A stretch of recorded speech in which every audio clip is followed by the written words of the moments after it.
बनाया था जिसमें 10 ऑब्जेक्टिव और बाकी सब सब्जेक्टिव था। तो जब बन गया है तो हम लोग नेक्स्ट क्वेश्चन की ओर आगे बढ़ते हैं। जैसे यहाँ पर सब्जेक्टिव है, जैसे छोटा छोटा चीज़ है, कुछ इसमें जैसे बोर्ड मॉडल है भी और नहीं भी है, लेकिन प्रैक्टिस के लिए आपको करना पड़ेगा, क्वेश्चन बनाना पड़ेगा। हेलो एल्केन तथा हेलो एरीन की परिभाषा दें। चैप्टर का नाम ही है, इसको परिभाषित करना है कि एल्केन है, उसमें से हाइड्रोजन हेलोजन परमाणु द्वारा प्रतिस्थापित होते जाता है। अपने लैंग्वेज में बना के लिखिएगा। उर्ज-फिटिक रिएक्शन, फ्रीडल क्राफ्ट रिएक्शन तथा फिनक्लिस्टीन रिएक्शन की व्याख्या करें।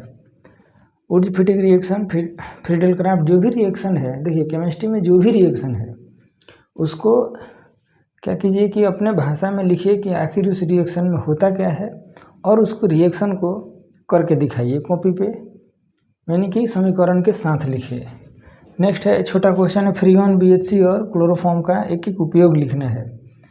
क्वेश्चन जो 1 नंबर वाला रहता है, objective type question, MCQ question रहता है, तो उसमें इस तरह का रहता है क्वेश्चन कि क्लोरोफॉर्म का उपयोग कहाँ होता है, या CHCl3 का उपयोग कहाँ होता है, या निश्चेतक के रूप में किसका उपयोग होता है। तो इस तरह के क्वेश्चन प्रैक्टिस करने से आपको ऑब्जेक्टिव और सब्जेक्टिव दोनों में सहूलियत मिलेगा। यहाँ दिया गया है, बहुत शॉर्ट क्वेश्चन है, IPSC नाम लिखना है। हिंट्स के लिए लिख देते हैं, नंबरिंग हम यहाँ से तो कर देते हैं 1 और 2, अभी ना कि नंबरिंग यहाँ से कर दीजिएगा ना तो इधर से कीजिएगा। कारण इसका ये है कि अगर आप यहाँ से नंबरिंग करते हैं, 1 नंबर पे डबल बॉन्ड आपको पकड़ में आ रहा है, लेकिन 2 नंबर पे क्लोरीन चला गया।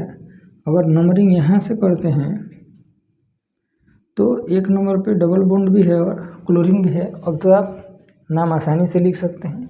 1 नंबर वाला जो ऑब्जेक्टिव टाइप का जैसे क्वेश्चन लगता है उसको हम लोग बनाते हैं छोटा छोटा क्वेश्चन, ठीक है।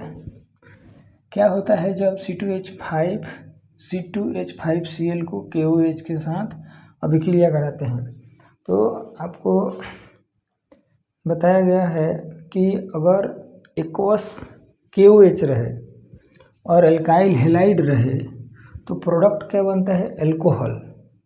लेकिन वही अगर एल्कोहलिक KOH रहे तो उसका प्रोडक्ट बनता है डबल बॉन्ड के साथ बनेगा। जैसे C2H5Cl है प्लस KOH है, यहाँ से KCl बना के निकाल दीजिए और OH यहाँ C2H5 में जोड़ दीजिए तो प्रोडक्ट क्या होगा, C2H5OH, ठीक। यहाँ कह रहा है first chlorinated organic insecticide chemical कौन है, ठीक है। तो इसका आंसर क्या होना चाहिए, DDT का पूरा नाम डाइक्लोरोडाइफिनाइल ट्राइक्लोरोइथेन। प्रशीतक यानी कि रेफ्रिजरेशन, प्रशीतक मतलब होता है ठंडा करने वाला। तो जो एयर कंडीशनर है या रेफ्रिजरेटर है उसमें किसका हम लोग उपयोग करते हैं, फ्रीऑन का उपयोग करते हैं। CF2Cl2। 2 कार्बनिक विलायक के नाम लिखें। देखिए कार्बनिक विलायक में क्या क्या आएंगे, जैसे इस चैप्टर में ही है 2-3 है, जैसे CHCl3 क्लोरोफॉर्म है, CCl4 है, उसके बाद कार्बनिक विलायक ऑर्गेनिक सॉल्वेंट में बेंजीन भी आ सकता है, एसीटोन भी आ सकता है, ETC कर दीजिए। 2 ही का पूछ रहा है। निम्न अभिक्रिया को पूर्ण करना है। देखिए इसमें अभिक्रिया बनाना है, तो देखिए अभिक्रिया कब बनता है, जब आप क्लास में थ्योरी बढ़िया से समझे रहिएगा और उस पर आप प्रैक्टिस करते रहिएगा तब बनता है। देखिए जैसे यहाँ डबल बॉन्ड एल्कीन और यहाँ HBr है। देखिए स्थिर चिन्ह पर कुछ नहीं लिखा गया है, यानी कि मार्कोनिकॉफ रूल फॉलो होगा। तो ब्रोमीन कहाँ चला जाता है, यहाँ हाइड्रोजन की संख्या कम होती है, इसी डबल बॉन्ड में ही प्रोडक्ट क्या होगा, CH3 CH2 CH, ऊपर दे देते हैं Br, या नहीं तो इस ब्रैकेट में हम लोग बी आर दे देते हैं। जैसे इसके पिछले क्लास में हम बताए थे कि एनसीईआरटी का क्वेश्चन नंबर 1 बनाइएगा, तो हम लोग जनरली सीखते हैं छोटा छोटा, लेकिन उसमें क्या है कि कुछ ब्रैकेट में करके दिया है, तो वो आप थोड़ा मुश्किल होगा आप लोगों को बनाने में, लेकिन है नहीं मुश्किल, थोड़ा देर के लिए लगेगा।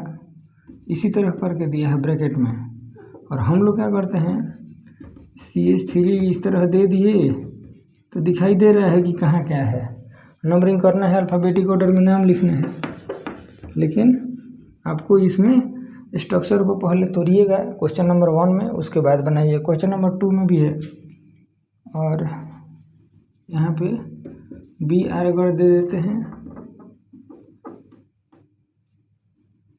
तो ये हाइड्रोजन यहाँ पर आके जुटता है। एंटी 2 है और एक 3। एंटी मार्कोनी कप में क्या होगा, इसका उल्टा होता है, हाइड्रोजन यहाँ जुटेगा और ब्रोमीन यहाँ। CH3 CH2 Br + Na, देखिए ब्रोमीन है, आयोडीन है। जब फिनक्लिस्टीन रिएक्शन पढ़िएगा, यहाँ पे है भी फिनक्लिस्टीन रिएक्शन पढ़िएगा, तो ये फिनक्लिस्टीन और स्वाट रिएक्शन हैलाइड एक्सचेंज मेथड में आते हैं, यानी कि अदला बदली। यहाँ से NaCl बन के निकल जाता है और आयोडीन यहाँ पर जुट जाता है, CH3 CH2 और I + NaBr एक्सचेंज हो गया है। ये भी हेलोजन ही और ये भी हेलोजन ही है। यहाँ देखिए एल्कोहल है और एसिड है। यहाँ एसिड जब ZnCl2 है, तो हम लोग इसके पिछले क्लास में फर्स्ट क्वेश्चन ही था शायद कि ल्यूकास रिएजेंट क्या है, तो वही चीज़ है एनहाइड्रस ZnCl2 और कॉन्सेंट्रेटेड HCl ल्यूकास रिएजेंट। यहाँ क्या होगा, H2O बन के बाहर और ये Cl यहाँ पर चला आएगा, तो CH3Cl + H2O। समझ में आ रहा है? चलिए यहाँ देखिए सेंटमायर रिएक्शन पढ़िएगा, तो उसमें आता है प्राइमरी एमीन से क्लोरोबेंजीन या ब्रोमोबेंजीन बनाने के लिए यहाँ वहाँ हम लोग लेते हैं क्यूप्रस क्लोराइड, क्यूप्रस ब्रोमाइड, इस तरह। यहाँ N2 बन के बाहर जाएगा,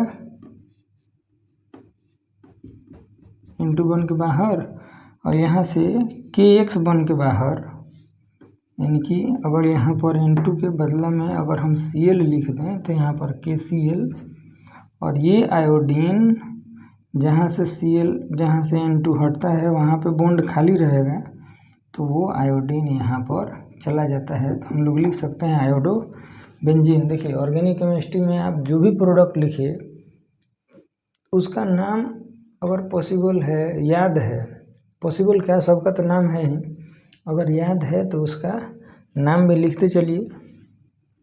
नहीं भी लिखिएगा तो कोई बात नहीं है, लेकिन नाम याद रखिएगा, लिखिएगा, तो उसमें सही रहता है, अपना रिवीजन होते रहता है। यहाँ देखिए RMgX है, ये हो गया RMg और X, ये क्या है, ग्रिगनार्ड रिएजेंट है।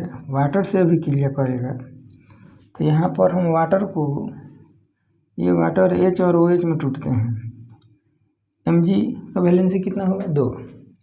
अपने वैलेंसी को कायम रखने के लिए एक तो ब्रोमीन इसके पास है ही, जैसे Mg है, एक तो ब्रोमीन तो इसके पास है ही, दूसरा क्या है, वैलेंसी इसका OH से पूरा होगा, यानी कि OH चला जाएगा।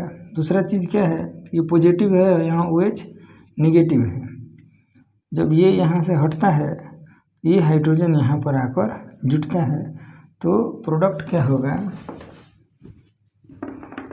यहाँ पर हम लोग क्या लिख सकते हैं, CH3 CH2, और फिर इसमें का H इसके पास आएगा तो 3 हो गया, प्लस Mg इसका OH, और फिर ये Br। अब तो समझ में आया होगा, आगे बढ़ें। चलिए देखिए इस टाइप का क्वेश्चन है, ऑर्गेनिक में रिएक्शन का बहुत मायने रखता है रिएक्शन। बहुत महत्व है इसका। आपको क्या करना है कि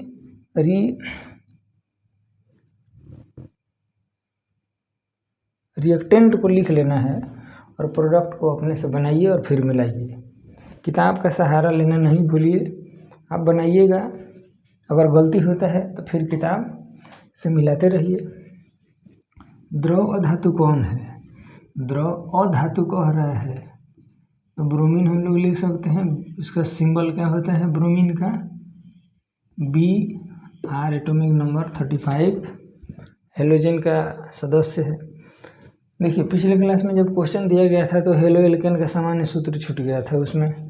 यहाँ पर हम लोग पूरा कर सकते हैं। CnH2n+1 ये किसका है? एल्काइल। देखिए अगर आपको फंक्शनल ग्रुप याद है तो आप क्या कर सकते हैं, एल्काइल प्लस फंक्शनल ग्रुप जोड़ दीजिएगा तो हो जाएगा उसका सामान्य सूत्र CnH2n+1X। अब यहाँ X बराबर क्या है? हेलोजन है। इस हेलोजन में क्या आते हैं? फ्लोरीन, क्लोरीन, ब्रोमीन, आयोडीन, इतना ही हम लोग लेते हैं। ठीक है। बाकी अब यहाँ आ गया कुछ लॉन्ग क्वेश्चन, मतलब 2-4 लाइन लिखने वाला। आप लोग लिखिए, बनाइए पिछले क्लास के जैसा, फिर हम लोग आगे बढ़ेंगे। इसमें IUPAC नाम छूट रहा है और बाकी जैसे क्वेश्चन दिया जा रहा है आप बनाइए। इस सभी क्वेश्चन बनाने के बाद एक बार फिर अपना नोट्स क्या कीजिए, रिवीजन कीजिएगा। रिवीजन करने के बाद उसके बाद क्या है, क्वेश्चन बैंक उठाइएगा तो आपको लगेगा कि हाँ इसमें से कुछ क्वेश्चन बन रहा है। अगर क्वेश्चन बनाने के बाद क्वेश्चन बैंक का क्वेश्चन बन रहा है तो समझिए कि बोर्ड जिस तरह क्वेश्चन दे रहा है आप सही तरीक़ा से समझ रहे हैं, पढ़ रहे हैं, आपका तैयारी ठीक है। ठीक है। 26 क्वेश्चन हुआ। फिर हम लोग क्या करेंगे, इससे आगे कुछ क्वेश्चन बनाएंगे। इसमें कुछ इसके बाद वाला में फिर रिएक्शन हम लोग सीखेंगे और कुछ IUPAC नाम देंगे, अपना बनाते रहिएगा। और उसके बाद NCERT का कुछ क्वेश्चन है, जैसे कन्वर्सन भी छोड़ दीजिएगा क्योंकि कन्वर्सन में अभी आपको दिक्कत होगा। कन्वर्सन सबसे लास्ट में देखा जाएगा। कन्वर्सन उसी स्टूडेंट का अच्छा रहता है जिसका ऑर्गेनिक रिएक्शन पे कमांड होगा। क्या रिएक्टेंट है, क्या प्रोडक्ट बनेगा, क्या कैटलिस्ट दीजिएगा, क्या दीजिएगा तो क्या बनेगा। तो कन्वर्सन अभी रहने दीजिए, फिर हम धीरे धीरे करके आपको बताएंगे।